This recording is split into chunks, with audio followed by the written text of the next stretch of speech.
নমস্কার। আজকে আমি সরলা দেবী চৌধুরানীর আরেকটি গল্প নিয়ে আপনাদের সামনে হাজির হয়েছি।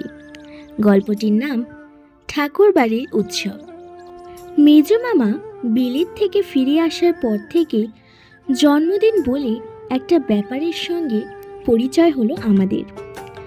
তার আগে এ পরিবারের জন্মদিন কেউ কারোর জন্য করেনি। আমাদের জ্ঞানগোচরে হিন্দু ঘরে জন্মতিথি পূজা এ বাড়িতে প্রচলিত ছিল না। সরস্বতী পুজোটা পুরুষদের মহলে সারস্বত সম্মিলনীতে পরিণত হয়েছিল। দোলের সময় আবির ছোড়ার নিছক আমোদটুকু চলত। শ্রী পঞ্চমীতে বড় মেয়েরা কাপড় রাঙিয়ে পড়তেন, আর পৌষ পার্বণে পিঠে করার ধুম লেগে যেত বাড়ির ভেতরে। ঘরে ঘরে ছেলে মেয়ে জন্মতিথি পুজো অনুষ্ঠান না থাকায় আমরা কে যে কবে জন্মেছি তার ধার ধারতাম না। আমাদের জন্মের তারিখ বা তিথি ঠিকুজি বা কুষ্টিতে তোলা থাকতো। লোকের মনে বছর বছর তুলে ধরা হতো না। বিলেত ফেরতা মেজো মামি যে জন্মদিন করাতে লাগলেন তা তিথি পুজোর মতো নয়, বিলিতি রকমের। মেজো মামি এই পরিবারের যেমন একটি বিশাল হৃদয়া বধূ, তেমনি বিশাল হৃদয়ের অধিকারী ছিলেন তার স্বামী, আমাদের মেজো মামা সত্যেন্দ্রনাথ ঠাকুর। মেজো মামি পরিবারস্থ সকলের প্রতি ভাসুর, দেবর, ননদ, ননদাই, যা ও তাদের সকলের সন্তানদের প্রতি অতি প্রতিপ্রেরণা। তার ছেলে মেয়েদের জন্মদিনে বাড়ি সত্য সকলকে বৈকালিক জলযোগে নিমন্ত্রণ করতেন, আর প্রতি ঘরে ছেলেমেয়েরা হাতে কিছু উপহার নিয়ে আসতো। যারা আসতো তাদের মা বাপরা তাদের জন্মদিন কখনো করাতেন না, সুতরাং তারা দিতেই শিখল। তারাও যে পেতে পারে এ ভাবনা তাদের মাথায় এলো না। আমার একটি বাল্যবন্ধু যখন একবার আমার জন্মদিনে খোঁজ নিয়ে হঠাৎ সেদিন আমাকে একটু উপহার দিলে আমি একটু অপ্রতিভ ছিলাম। সেই বইখানির নাম ল্যাম্প লাইটার। চমৎকার বই। জানি না আজকালকার ছেলেমেয়েরা সেই বই পড়েছে কিনা। সেই প্রথম নিজের জন্মদিনের সম্বন্ধে আমার একটা চেতনা জাগ্রত হলো।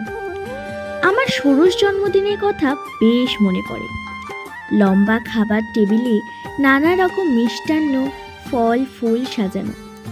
মাঝখানে একটা ঝকঝকে রূপোর থালার ওপর একটি বড় কেকের পাশে গোল করে 16টি মোমবাতি দীপ্যমান। আজ যত বছরে হলুম এই গৃহে ততগুলি দ্বীপ জ্বলে উঠল আজ। এই সুন্দর ইংরেজি প্রথাটির অনুসরণ দিদি নতুনত্ব। যতদূর মনে পড়ে মেজো মামিও কোনোদিন এটি করেননি। মেজো মামা বিলেত থেকে আসার পূর্বে জোড়াসাঁকোর কারোর জন্যই জন্মদিন করা হতো না। আজ সে দেশব্যাপী রবীন্দ্রর জন্মদিন। তা মেজো মামিদের সঙ্গে রবি মামা ফেরার পরও সেকালে জোড়াসাঁকো কোনোদিনও হয়নি। সেটি ধরালুম আমি আমার ভক্তি প্রাবল্য। তখন তিনি ও নতুন মামা যতীন্দ্রনাথ থাকেন মেজো মামাদের সঙ্গে 49 নম্বর পার্ক স্ট্রিটে। রবি মামার প্রথম জন্মদিন উৎসব আমিই করাই। অতি ভোরে উল্টোডাঙার কাশিয়াবাগান বাড়ি থেকে পার্ক স্ট্রিটের নিঃশব্দে তার ঘরে তার বিছানার কাছে গিয়ে বাড়ির বকুল ফুলের নিজের হাতে গাঁথা মালা ও বাজার থেকে আনানো বেল ফুলের মালার সঙ্গে অন্যান্য ফুল ও একজোড়া ধুতি চাদর তার পায়ের কাছে রেখে প্রণাম করে তাকে জাগিয়ে দিল। তখন আর সবাই জেগে উঠলেন। পাশেই নতুন মামার ঘর। রবির জন্মদিন বলে একটি সাড়া পড়ে গেল। সেই বছর থেকে পরিজনদের মধ্যে তার জন্মদিন উৎসব আরম্ভ হলো। রবীন্দ্রনাথের জন্য বাড়িতে ভূমি তৈরি। তিনি এসে তাতে নতুন নতুন বীজ ক্ষেপণ করতে থাকলেন। তিনি আসার পর থেকে একটি ছোট্ট গীতিনাট্যের অভিনয় হলো। তাতে ইন্দ্র ও শচী সাজলেন নতুন মামা নতুন মামি, এবং বসন্ত সাজেন রবি মামা। তার নাম মানময়ী। নতুন মামাই তার রচয়িতা। তারপর হলো সরস্বতী পুজোর দিন সারস্বত সম্মিলনী। ছাদের ওপর স্টেজ বেঁধে বাইরের লোক নিমন্ত্রণ করে মহা ধুমধামে বাল্মীকি প্রতিভা।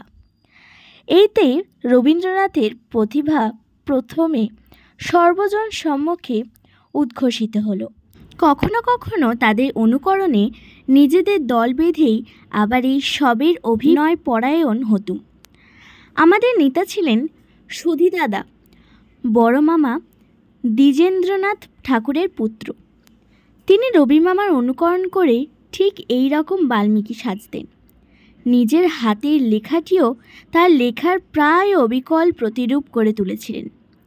এই রকম পরোক্ষভাবে সঙ্গীত প্রাণকথায় আমরা রবি মামার অধিনায়কত্বে আসতে থাকলুম।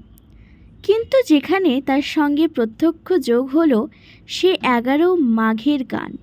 এর আগে 11 মাঘের গানের অভ্যাস বড় মামা, নতুন মামা বা বোম্বাই প্রবাস প্রত্যাগত মেজ মামা সতীন্দ্রনাথ ঠাকুরের সহ নেতৃত্বাধীনে থাকত। রবি মামা বিলেত থেকে ফেরার পর তিনিই নেতা হলেন। দাদাদের সঙ্গে সঙ্গে নিজেও নতুন নতুন ব্রহ্মাসঙ্গীত রচনা করা, ওস্তাদের কাছ থেকে সুর নিয়ে সুর ভাঙা, নিজের মৌলিক ধারার সুর তখনও থেকেই তৈরি করা ও শেখানো, এই সবের কর্তা হলেন রবি মামা। বাড়ির সব গাইয়ে ছেলেমেয়েদের ডাকও এই সময় থেকে পড়ল। কর্মজীবনে যে তৎপরতা রবীন্দ্রনাথের বিশিষ্টতা হয়ে দেখা দিয়েছিল, এখনই তার একটু আভাস পাওয়া গেল। কেমন লাগলো গল্পটি অবশ্যই জানাবেন। আজ এই পর্যন্তই। আবার আসবো নতুন একটি গল্প নিয়ে। নমস্কার।